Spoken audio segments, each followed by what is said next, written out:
خریدا گیا کھلونا ہیلی کاپٹر نہ اڑنے پر بچہ پولیس اسٹیشن پہنچ گیا، دکاندار کے خلاف درج کروائی شکایت۔ ریاست تلنگانہ کے ضلع سنگاریڈی کے کنگڑی منڈل میں ایک دلچسپ واقعہ پیش آیا، جہاں ایک 10 سالہ بچہ ونے ریڈی نے کھلونا ہیلی کاپٹر نہ اڑنے پر دکاندار کے خلاف پولیس اسٹیشن میں شکایت درج کروائی۔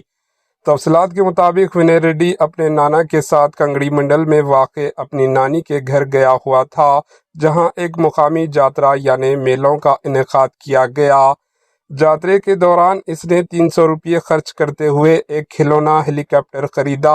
جب وہ کھلونا اڑنے میں ناکام رہا تو بچہ دوبارہ دکان پر گیا اور ہیلی کاپٹر واپس دے کر دوسرا کھلونا لے لیا، تاہم دوسرا کھلونا بھی نہ اڑا۔ وہ تیسری مرتبہ پھر دکان پہنچا اور دکاندار نے اسے ایک اور کھلونا دیا، مگر بدقسمتی سے وہ بھی کارآمد ثابت نہ ہوا۔ جب بچہ چوتھی بار دکاندار کے پاس کھلونا واپس لے کر گیا تو دکاندار نے کھلونا لینے سے انکار کرتے ہوئے بچے پر ناراضگی ظاہر کی۔ اس پر ونے ریڈی نے برہمی کا اظہار کرتے ہوئے دکاندار پر دھوکہ دہی کا الزام عائد کیا اور سیدھے کنگڑی پولیس اسٹیشن پہنچ کر شکایت درج کروا دی۔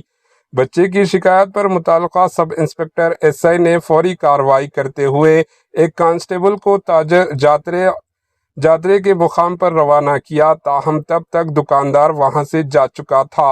بعد ازاں پولیس نے بچے کے نانا کو طلب کیا اور بچے کو سمجھا بجھا کر گھر واپس روانہ کیا۔ یہ دلچسپ واقعہ مقامی عوام کے درمیان موضوع گفتگو بن گیا ہے اور پولیس نے بچے کے احساسات کا احترام کرتے ہوئے نہایت ہی نرمی و سنجیدگی کے ساتھ معاملے کو نمٹایا۔ Bureau report AHN news. AHN news کے یوٹیوب چینل کو سبسکرائب کریں اور بیل آئیکن کو دبانا نہ بھولیں تاکہ آپ کو ہر نئی آنے والی ویڈیو کا نوٹیفیکیشن بر وقت مل سکے۔